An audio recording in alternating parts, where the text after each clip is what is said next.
Welcome to Standing in the Sunlight with Cynthia Rose. We are all on an ever-unfolding unique journey. Join Cynthia Rose as she begins her unique perspective to all that is meaningful. Topics and personalities that support your path, bringing inspiration and passion and heart-centered ways to live a more fulfilling life. A down-to-earth and uplifting sharing of what it means to be spiritual, creative, and living life to the fullest by standing in the sunlight. Born an intuitive medium, Cynthia Rose is also an ordained minister, singer, astrologer, educator, and writer. She has studied the intuitive and healing arts for over 40 years. Rise up and stand in your sunlight now with Cynthia Rose.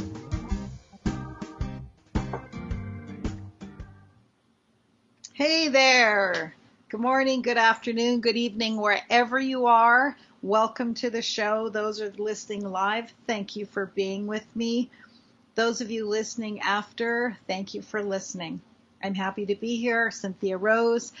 And I just want to mention, if you want to connect with me on the show, there is a Facebook group, Cynthia Rose Medium group, and you can put questions through there. Brendan will be monitoring it, as well as you can call in at 1-202-570-7057.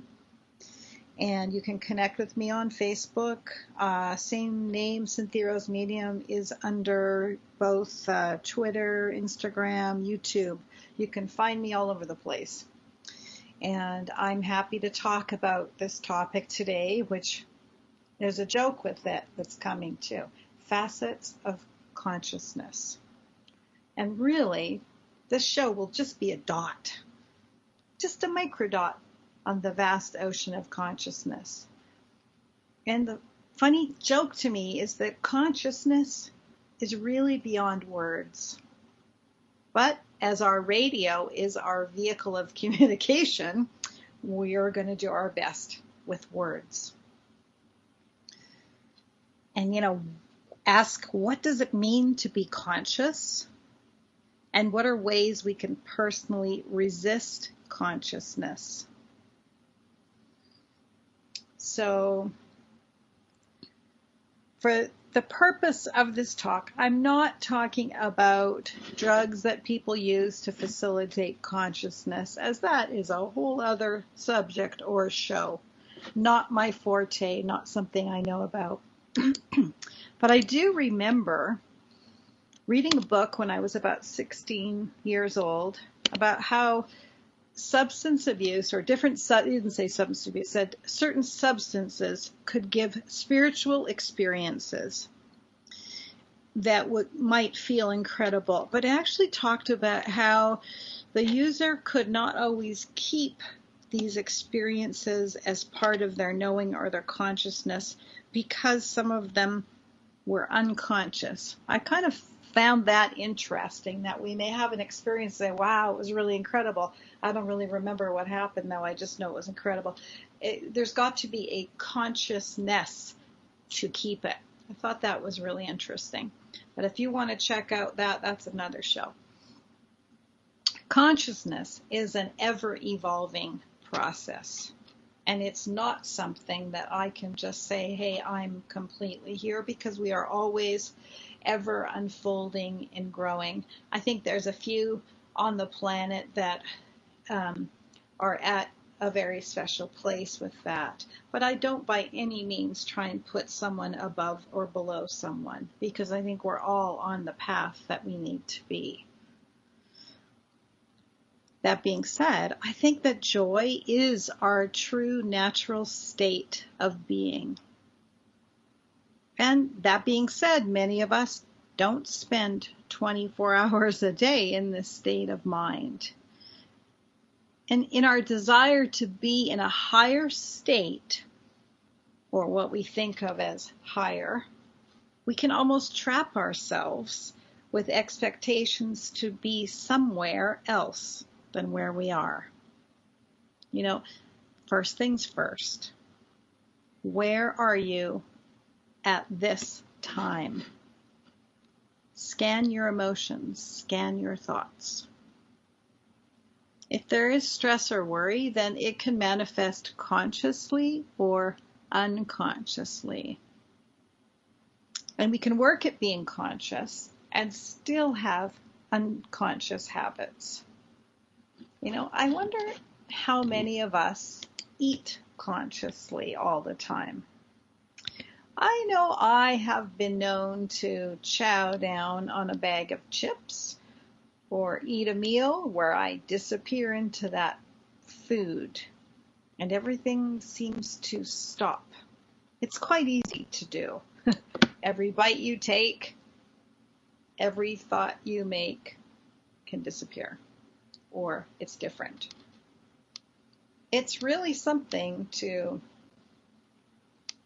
take a bite and stay consciously aware of everything in that moment, or every sip or every drink. Man, that can be a challenge too, chugging down a drink. Eating, drinking sweet, salty snacks, they can be ways of actually tuning out. TV or movies can be ways of tuning out. I also believe they can be vehicles to tune in. You can tune out or tune in. It's your choice.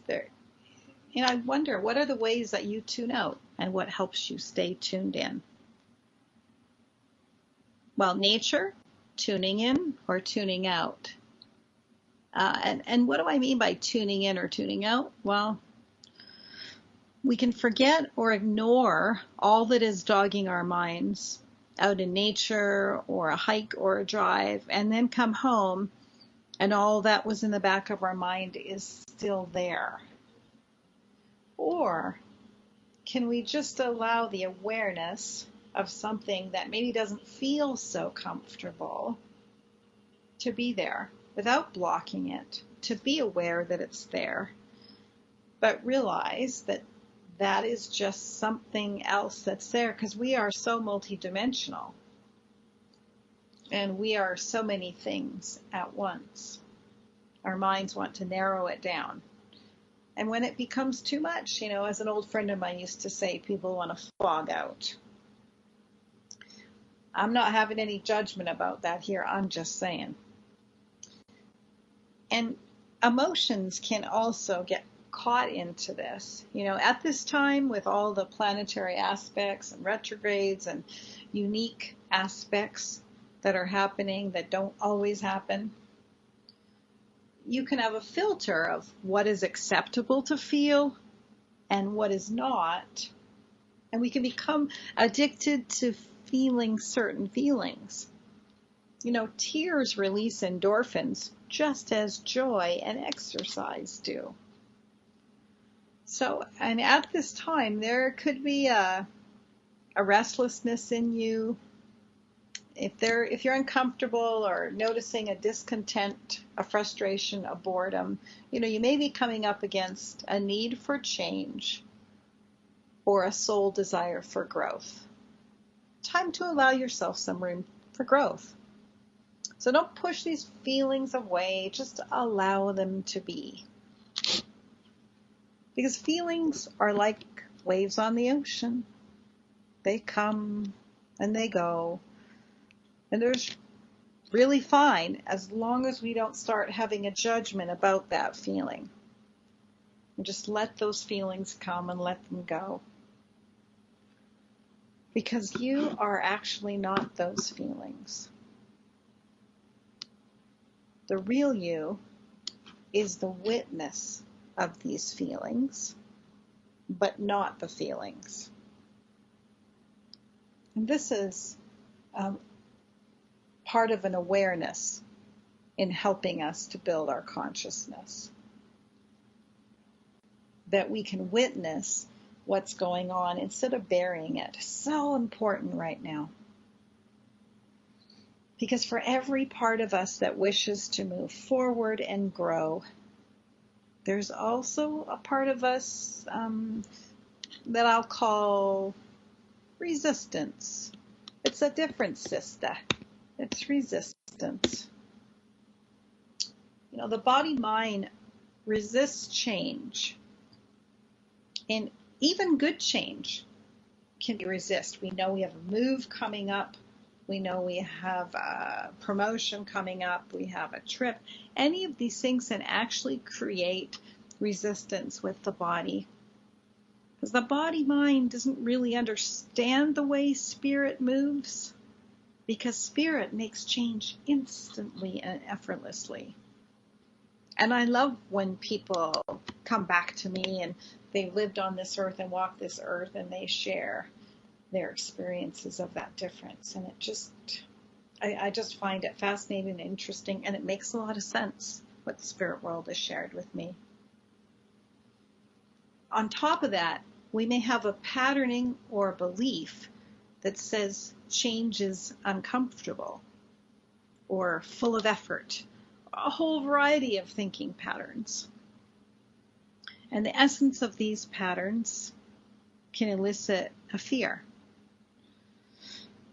And we can get caught if we believe that we are that fear and identify ourselves as the fear. And we are not fear. We are love, and we are spirit. You know, and it makes me laugh because also on this earth plane, we can't really separate mind, body, and spirit. But we do, even as I use 3 words, it creates a separation.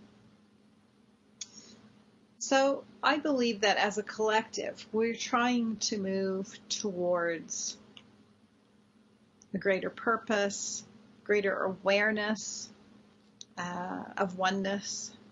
And there's a huge resistance towards oneness, which it just is. We have a lot invested in separateness. And that's just something that wherever you are is wherever you are. And what do I mean by oneness or not oneness, separateness, is that we are all a collective energy. I just have so many experiences that have shown this to me again and again and again. But here we see things as isolated incidents. If you see things as happening isolated with no connection to anything else, then that's the way you will see them. And if that is your belief, that's where it is. And I'm just suggesting that we can also be open to exploring a different way of seeing things that may help us to get past some of the resistance that we have. And, you know, duality is, there's a lot invested in duality. Good versus evil is a duality. I don't personally believe in a devil. You are welcome to believe whatever you believe. I'm just saying from my perspective, yeah, there are behaviors that seem very dark and are, we wouldn't want any of that. And there are behaviors that we see as acceptable. It's really hard to see how that all connects unless you're in a place where you can. So it's not something I feel like I can actually put into words, because I think everyone has to come to an understanding of that on their own. You know, investments in separateness, we can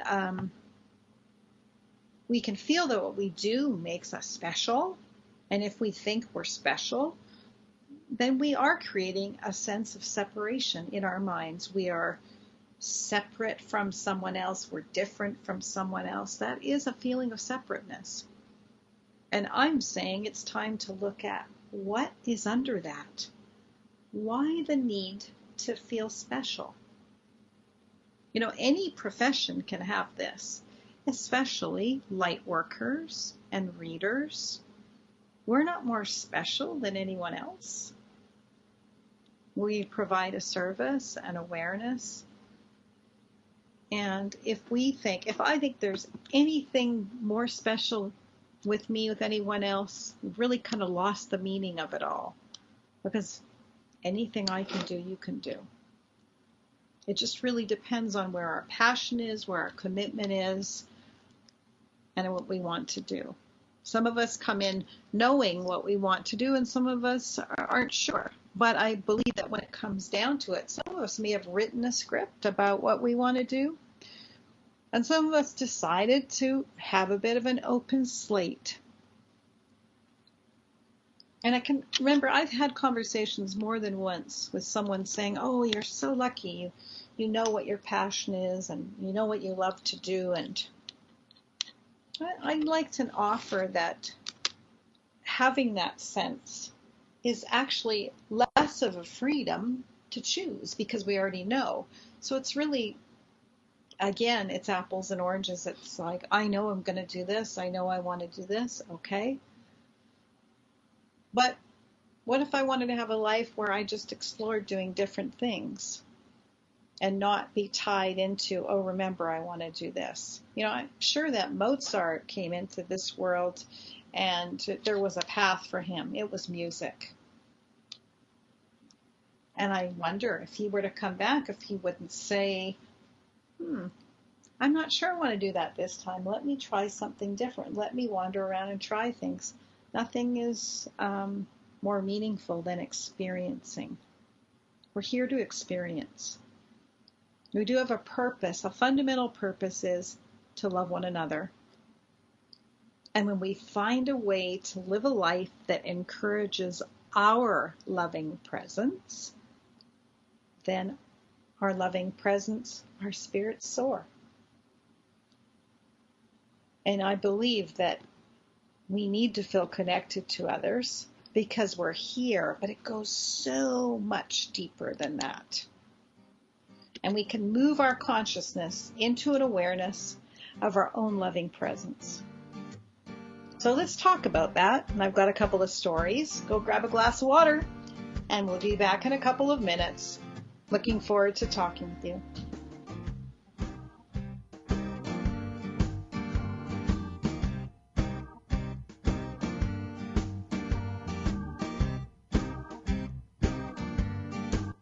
Your conscious lifestyle on steroids. Om Times Radio. IOM FM. Om Times Magazine is one of the leading online content providers of positivity, wellness, and personal empowerment. A philanthropic organization, their net proceeds are funneled to support worldwide charity initiatives via Humanity Healing International. Through their commitment to creating community and providing conscious content, they aspire to uplift humanity on a global scale. Connect at omtimes.com. Om Times, creating a more conscious lifestyle. Hello, I'm Sandy Sedgbeer, host of Om Times Magazine's flagship radio show, What is Going On? My passion is sifting through information, research, and innovations from new thought teachers, speakers, and researchers, pushing back the boundaries of what we know about life, energy, metaphysics, and the universe. I love shifting perceptions about who we are, why we're here, and how quickly impossible becomes normal when we open our minds, expand our awareness, and accept that the only limits that exist are those we place upon ourselves. So if you're the kind of forward-thinking, eager investigator of what lies beyond the current reality that most perceive, why not make a date to come play with me in the field of possibilities at 4 p.m. Pacific Time, 7 p.m. Eastern Time every Thursday, and together we can discover what's really going on.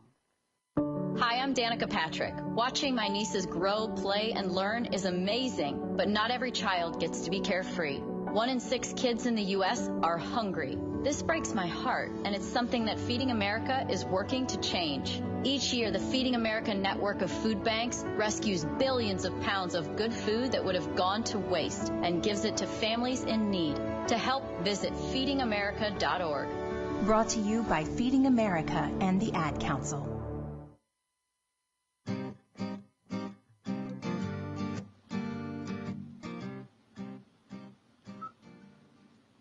Okay, we're back.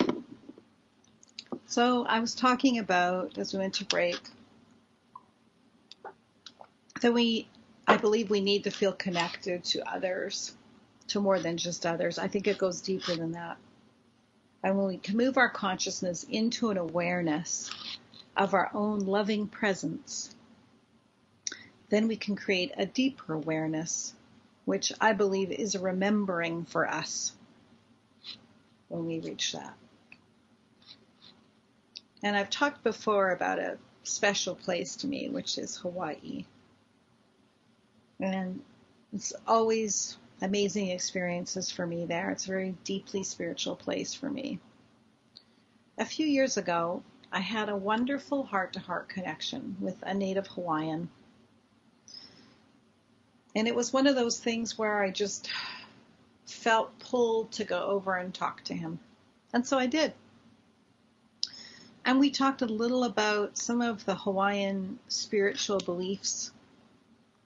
And I won't talk about that here, as it's not my culture in this life. And I'd rather have a Hawaiian to share that, a native Hawaiian to share that information.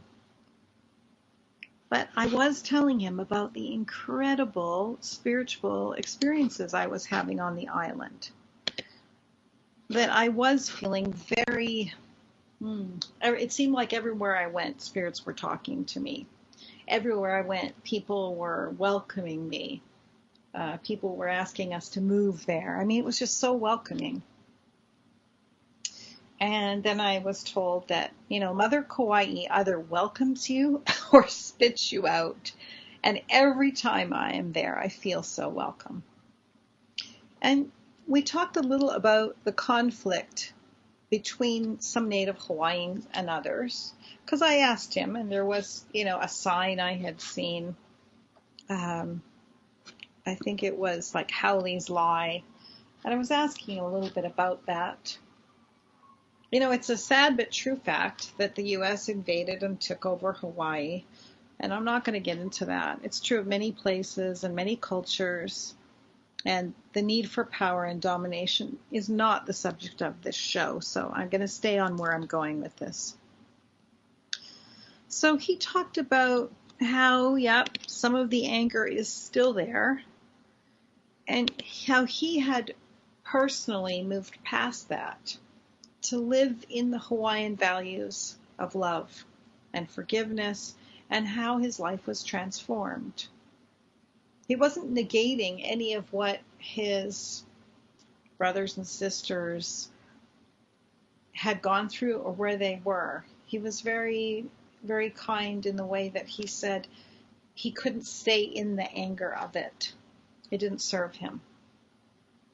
And he spoke about living in a state of loving awareness and how he had been connecting with others and it had enriched his life beyond measure. And for him, he was talking about how this collective let's be angry about something had really held him back and how he broke free. Now, I have no judgment on this topic. How can I? I haven't lived it. I'm just sharing what he's said to me. But we had a wonderful conversation. I asked him about why the Hawaiians had nose flutes as opposed to mouth flutes. And his answer was very poignant. He said that their ancestors knew that the mouth could lie and the breath could not. Think about that for a moment. Way back, an ancient people knew that the mouth could lie, but the breath could not. The breath, our eternal truth. Our minds can say things when what they say are not eternal truths, but connecting, deeply breathing, can bring a sense of truth or a sense of knowing. It's really simple. We make it complicated, but it is really simple. And in this day and age, it's important to remember that all the knowledge in the world is not knowing. Knowledge brings a lot of information for our body-mind. And it may be helpful to retrain our patterning, helpful to inspire us or to guide us. But knowing and knowledge are very different. Knowing is something available to all of us if we clear out the clutter and allow our knowing. It really is that simple. You know, in the past years, we've had a lot about the law of attraction. It's very popular. Well, our thoughts are things. It's not new. This wasn't new with that. This is something I know I have been aware of for more than 30 years. But being aware of it and knowledge of it doesn't bring knowing. I really had to live through experiences. And I know our thoughts are things. I know our thoughts form our beliefs. And I know our beliefs form habits. And these become our lives. And just like in that movie Groundhog Day, where Bill Murray is running on autopilot, so can we. And it's always good to just think about, where is your life on autopilot? You know, where is that we can bring more awareness? Because you have a unique way that you're living this life. And it's that easy to have an intent to bring awareness to a certain part of your life. To put expectations around a whole big, I'm going to completely change. And when people say to me, I've woken up and I've got it, I go, okay, I don't know their process, so I take them at their word.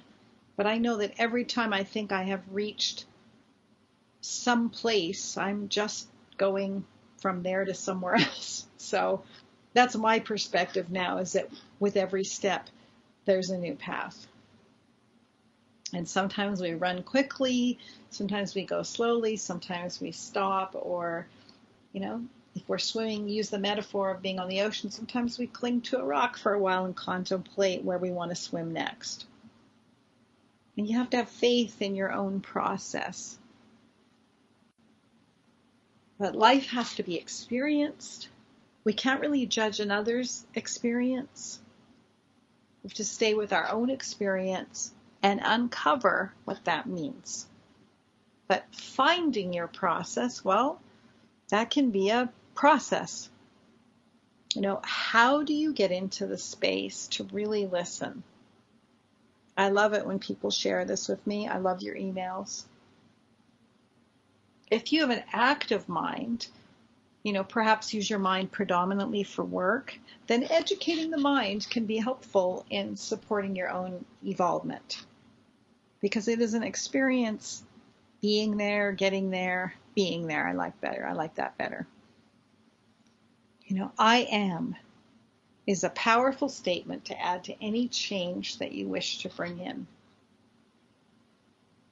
You know, if you worry about the state of the world or have a lot of fear about safety, then I am safe is a powerful statement to adopt.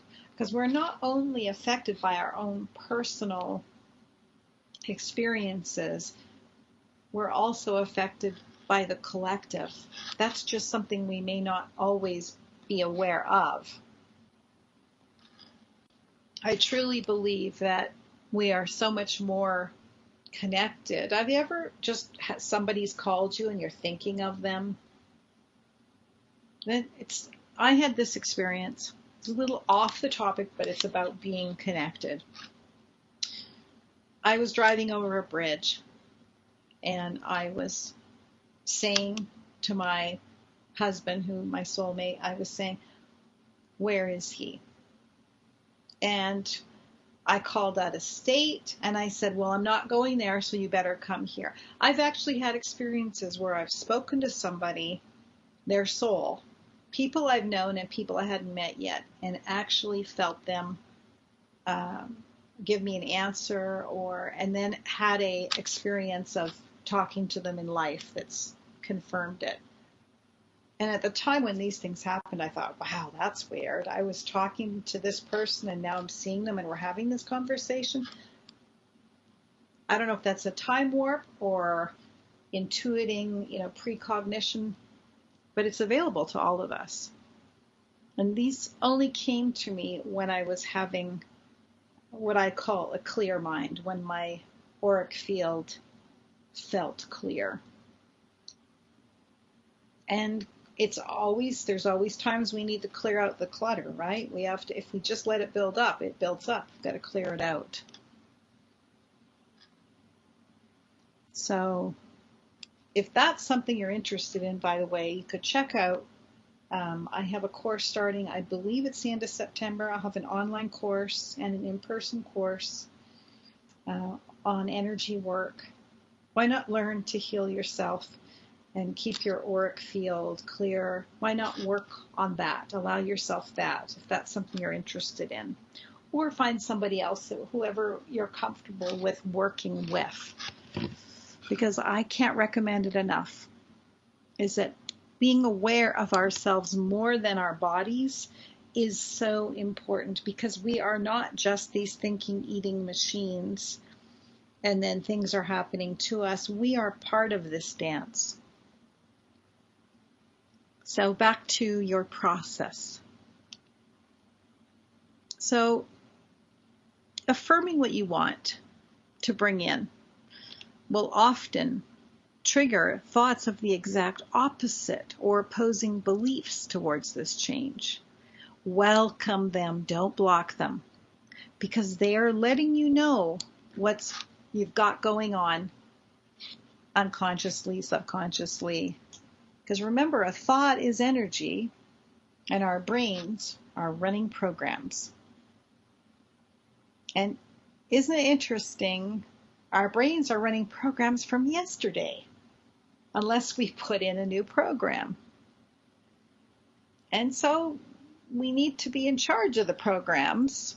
We are our own program director, and programs do need updating from time to time. And so if you're not feeling like you are in charge of your own life and what you're creating, maybe write that down, because you can change that into a positive statement. So patience with your process is much more powerful than you think. We can get, in this fast-paced world, we can get very impatient about getting where it is we want to be and forget the process of being. And we can miss a lot when our consciousness goes to sleep and runs its old patterns. And if you feel yourself going into that, you really can snap out of that instantly. You can. Just take a moment and look at something a different way. Try and see it through the eyes of a child, or as if you've never seen it before and you're just shifting something in your program. You could, even if you're stuck inside and you can't get out and you're looking at your internet and you look at a bird or a scene or a flower or anything at all, and imagine that you've never seen it before. And then just stop and realize that you can actually see something a different way. This is something that actors work on. They're activating another part of their brain to say a word 10 different ways, to see an item 10 different ways, to experience it with 10 different emotions. This is part of the world of creating characters. As writers do it, actors do it, but you can do it. You can actually transform your life by changing the way you see it. And you can completely have a different life from where you are now, or you can enrich your life from where you are now. The interesting thing about animals is they can allow experiences to be transformative. And we can easily block or allow them. And I've seen people share how their animals are different and transformed. And I've also seen people explain away how their pets cannot simply get over the trauma they've been in. And I've also seen animals change depending on the person they're with. So, many years ago, I knew an old dog. And his owner told me how much this dog was a performer, how he would act up for sympathy, like limp when he was fine. Well, I lived with this dog for a while, and I had a dear friend who would come to visit, and every time she would come over, she'd say, "Oh, what a poor dog. He looks so sad." Do you know that he started limping whenever she came over? He would literally be walking across the living room floor, and then she would come to the door, and then he'd walk back across that floor and limp. It was the funniest thing. He really performed for her. Isn't that interesting? Humans are like that too. We can change our behaviors depending on who we are with, which means we can change our vibrations to fit who we are with as well. We can change our vibrations to fit who we're with. If everything is energy, then we can choose to stay conscious and stay in whatever vibration we are. So we could be with someone and say, "Oh man, that person really brings me down when I'm around them." Well, or do you bring yourself down? Do you allow yourself to go there?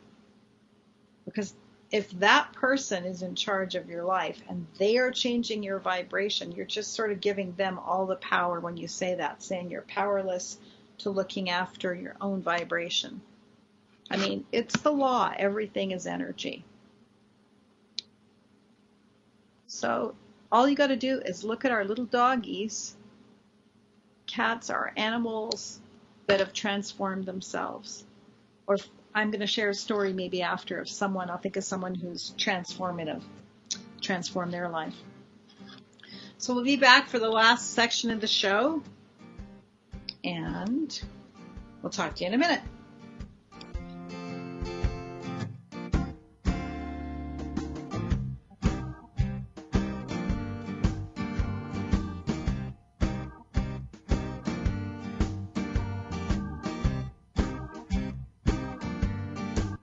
Free your mind with Om Times Radio, IOM FM.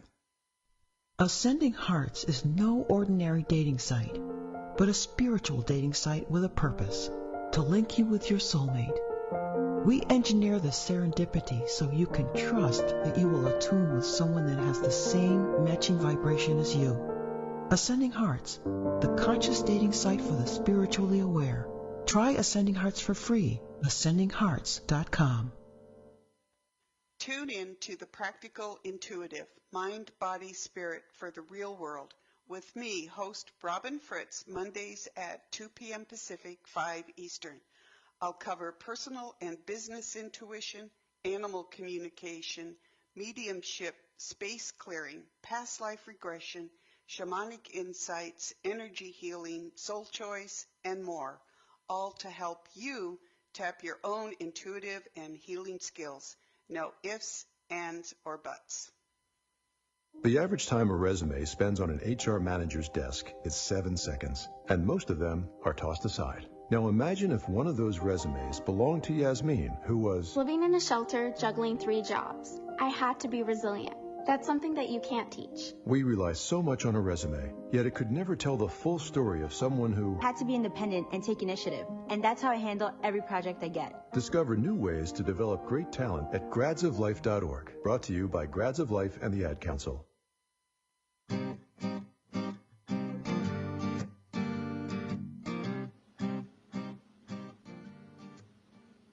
All right. I can't believe we're at the third half. It goes so quickly.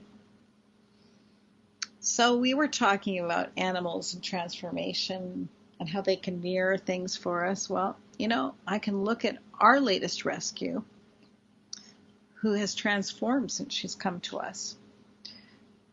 She was so terrified of him. It's funny because he's a cat person. Not that he doesn't love dogs, but he's a cat person. And he heard about this dog, and he just felt pulled to go and rescue this dog. And I went, well, okay, if this Mr. Cat Whisperer, as they call him, is feeling like he needs to go rescue this dog. Well, okay, then that must be something. His gut was saying this. So we get our little doggie, and she's so terrified of Brendan. We weren't sure what negative experiences she had, but she was very afraid of males. Every time you pick her up, she'd pee, and it would be like, oh, geez, don't take it personally, dear. But he really felt like, I said, okay, well, you must have something with her you're trying to work out. Do you know the funny thing is, although she came to me and be like, oh, I'm afraid of him. Do you know what? Our little princess, she follows him everywhere. She whines for him. She adores him. And now we can walk down the street. She can have another male pet her, and she thinks nothing of it. She has let go of something. And she's also a little bit of a brat, but, there's that too. She'll flop over on her side and put her head down like, I can't help myself, So if you get up to answer the door and you've got pizza sitting there, it'll be in her mouth if you don't watch it. But our prince, and it's a fitting description of him, he is so well-mannered and asks before jumping on your lap and waits, so mindful. Well, he was overweight, and, well, the vet said, okay, he has sleep apnea because he's overweight. And I didn't know what we were going to do because we kept feeding him only what we're supposed to feed him. And he just kept gaining weight. I didn't know what to do. Well, she came into his life, and she is his personal trainer. And he has lost 4.5 pounds. He's fit as a fiddle. He's happy. He taught her that humans were okay. And she got him moving. And life is good. So we didn't even know that was what he needed, but it was what he needed, and she needed to do her healing with a male. So, first of all, back to what we're saying, one of my little digressing stories. Make sure you're patient with yourself in this process. No one's responsible for our happiness. If no one is responsible for our happiness, then we're equally not responsible for creating others' happiness, right? Oh, how much that's programmed into us. Be kind, be friendly, be nice. What does that mean? Well, it means that sometimes being ourselves, we may come up against something that doesn't fit with others. And it's often the case that as we grow, we don't fit into the box that others have put us in. So if you are outgrowing your box, then be aware, because it's easier to be aware than placing judgments around it. That may be the way an awareness comes to us. This just doesn't feel the same anymore. If your friendships are more like judgment, maybe you just need to expand yourself. Maybe they do. Something shifting. This can happen personally and collectively. The collective levels can create traps for us. When we adopt those should types of behaviors, if we say, well, it should look like this, it should look like that. Life is a beautifully unique experience. And we can lose part of our awareness, our consciousness, when we color by numbers. Let love be the only color, I say.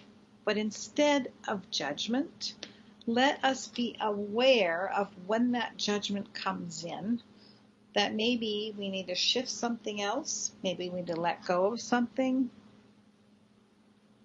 That is so very important to keep moving into consciousness.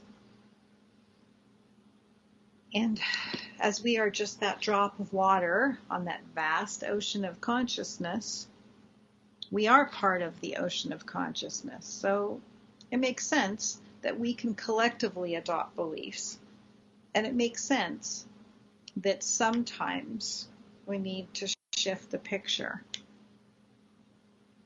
I don't know what you grew up with, but I grew up with sort of a set, like this is what the world is like and this is how we should be. And we had very strict ethics and very strict morals. And I'm not saying that any of that was wrong. I'm grateful for the lessons that I had. But it has also made me aware that rather than any of these being shoulds, it's from a place of freedom that I choose to do something. I don't do things because I should do them. I do them because I want to do them. So let our awareness be our guide and love be our color. That's my motto. You know, what colors your world? If you think about what bothers you, it will always come down to a judgment in our mind about something. And you know, I could choose to be upset every minute of the day about things, but I would ask myself, am I doing anything about this? Or am I just reinforcing unhappy thoughts? We can easily choose events or things outside of ourselves and blame our unhappiness in regards to that outside influence outside of ourselves. And that's partially because this collective consciousness or the pain body that Eckhart Tolle talks about. You know, if you're a healer, if you're sending healing thoughts, are you sending the worry and concern over someone back to them? Or can you send back to them a healing, loving energy? And I think it's easy to carry the weight of the world on our shoulders, but you know, we just end up with sore shoulders. I know, I've done it. So if you have an idea to bring change, then do it. Or send the energy of healing, but don't send the same stuff back. You know, in New Thought, Ernest Holmes, the founder of New Thought, talked about not denying that a person was ill, but seeing them in their brilliant self as well. This is so incredibly powerful. Thoughts are things, thoughts are energy. Nothing has ever been created without a thought first. That is just so important, because if we worry about people and we carry this, oh, you know, I'm concerned about them, that's the energy we're putting out to them, because thoughts are things. So, you know, I have a friend that's ill. I think of them as well. I see them healed and well. Doesn't mean I don't have the compassion and caring of what they're going through. But I do my best to energetically see them as well. So I can only in this hour share my experiences and thoughts and presence with you. And it's you that chooses to be wherever you are, right? As I said, if no one can bring us happiness, then what can? Awareness. Facets of our consciousness can. So here's some other thoughts as we come to the last section here. You know, if you're angry, can you ask yourself what you're really afraid of? Because under that anger is fear. Are you feeling disempowered? Are you feeling unsafe? You know, if you need to do something about it, then doing something about it is important. But I'm talking here from the mental perspective. You know, maybe you need to adopt a new belief system than where you have, because you now have that belief of being unsafe. Are you caught in something that something shouldn't be the way it is?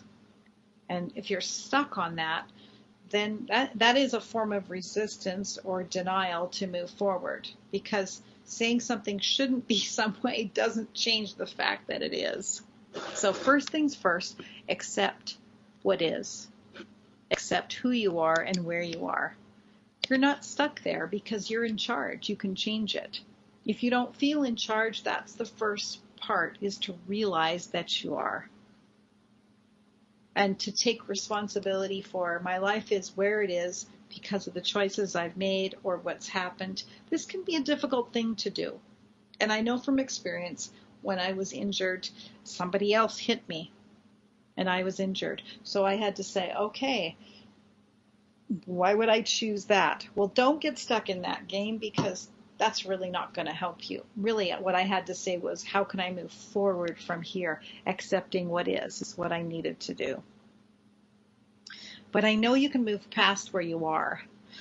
Unless you want to defend that you're stuck where you are, well, one of my favorite sayings is, argue your limitations and they're yours. That is from Illusions by Richard Bach. It is a beautiful little book. If you haven't read it, I highly suggest it. It's a great little book. What if there is, I'm not blank. I'm not something enough. I'm not pretty, handsome, talented, smart, rich, deep, knowledgeable, strong, whatever, all the way from superficial to deepest of meanings. I'm not something enough. If you write those down and any of those feel that way to you, maybe it's time to rewrite that story. And I encourage you to ponder, what if I were enough? What if I were smart enough? What would I do? And I know all this because I've worked through many of it. So I'm not talking that I've read this in a book. I've worked through a lot of stuff. So be prepared that if you have a story such as, well, if I was, I would do this, but I'm not. You can also catch ourselves in a fantasy world that is also a form of resistance. Well, if I had won the lottery, I would do this. Maybe you don't really want to do it. If you really want to do it, what's holding you back? Pretend you've won the lottery. What would you do now? It's a great way to think about what's really going on, because we can have little mental stories that are the mind-body resisting moving forward. Here's one I know well. I don't have enough time. I'd like to. Well, you do. I do have enough time. Maybe it's a choice of, what do I really want to do? What story is there that we need to maybe be honest and adopt? I have enough time. So if you're having a hard time getting to the core issues, don't know what it is, then choosing some outside help for support is a helpful thing to do. And there's nothing wrong with that. You know, how about if you don't feel lovable, I am lovable. I give you that. I am lovable. Look in the mirror and say that. That's a great place to start. Being aware that things can come up that are going to trigger an opposite belief. You've got to stay with it. In our search for meaning, we can often be identifying with what the collective is saying about something. We do this all the time. You know, sometimes it's a way we connect with each other. We relate to a comedy or a show, a food, a style. And there's times when all of this is okay, and sometimes it just feels like we want more. And if we only search in our minds, we may feel like something's missing. We're looking for the process of being, of awareness. How do you put that into words? Well, you can't really, because it's an experience. Try describing a kohlrabi compared to a strawberry to someone who's never tasted either, and it's pretty hard. You have to taste it. You have to experience. And if you can experience the true presence of yourself, then you knew that all else is dressing, but not the thing itself. So that's what I wanted to share with you today. I'd love to hear from you. My website is cynthiarosemedium.com, and I am on Facebook at Cynthia Rose Medium. I'm on YouTube at Cynthia Rose Medium, and Twitter and Instagram. I'd love to help and serve you in any way that I can. I hope you have a good week. I hope you take time for yourself. And if you're busy, find 15 minutes to just think about, jot down, find some way of touching in with what clutter you have to clear out. Because when we get to the simple place of presence, of our own presence, wow, you'll want more of that. And many things fall away because we know, but it's something that's really hard to put into words.